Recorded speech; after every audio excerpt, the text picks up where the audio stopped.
Petite pépite de conscience, épisode 22. L'amour. Est-il possible qu'il y ait quelque chose d'encore plus grand que l'amour? Et si, au lieu de courir après l'amour, vous étiez prêt à avoir de la gratitude, de la bienveillance et aucun jugement? Si vous étiez prêt à avoir ça plutôt que l'amour, cela vous permettrait de vous libérer de tous les jugements qui font partie du programme de l'amour. Qu'est-ce que je viens de dire? Vous? Sortir du programme de l'amour? Blasphème! Je sais que pour nombre d'entre vous, cela va à l'encontre de vos croyances les plus élémentaires. L'amour est beauté, l'amour est Dieu, l'amour est ce qui nous sauvera, l'amour est au cœur même de notre être. Mais combien de définitions de l'amour existe-t-il? Réalisez-vous que le mot amour a plus de définitions que n'importe quel autre mot. Donc, quand je dis je t'aime, qu'est-ce que cela signifie pour vous? Cela ressemble-t-il à ceci? Je t'aime et je n'aime que toi. Et je ne veux être avec personne d'autre, jamais. Et d'ailleurs, je ne pense jamais à personne d'autre. Et je ne veux jamais recevoir quoi que ce soit de quelqu'un d'autre que toi. Et je ne veux jamais rien donner à quiconque autre que toi.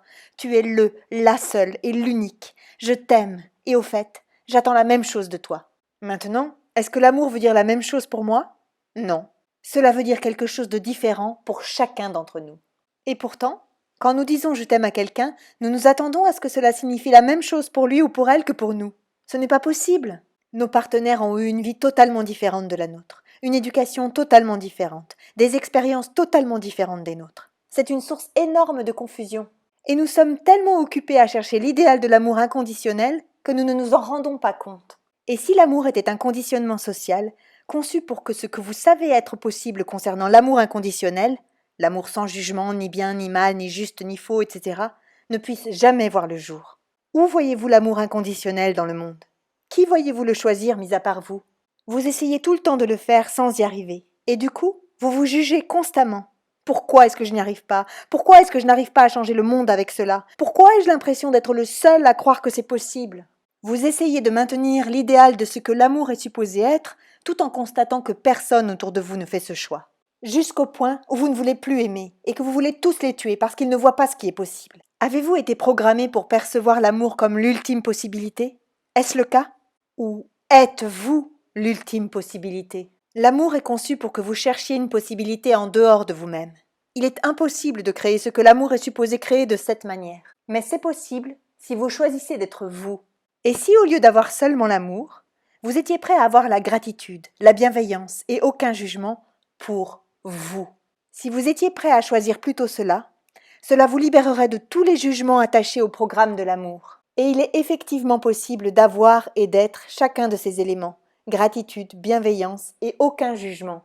Il ne requiert pas que vous recherchiez en dehors de vous quelque chose d'impossible à trouver. Si vous étiez prêt à les avoir pour vous, ils deviendraient presque magiquement également disponibles pour le reste d'entre nous.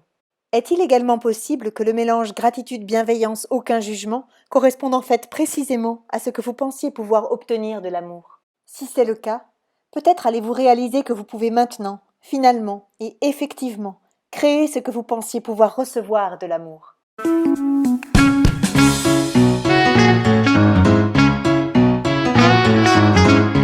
vous avez apprécié cette petite pépite, merci de liker, commenter, partager et diffuser tout autour de vous. D'autres épisodes sont disponibles sur cette chaîne YouTube. Je vous invite à les découvrir et à vous abonner pour être sûr de ne pas rater le prochain. J'aurai également beaucoup de plaisir à vous retrouver sur mes pages Facebook, Anne César et l'audace d'être soi. À très bientôt!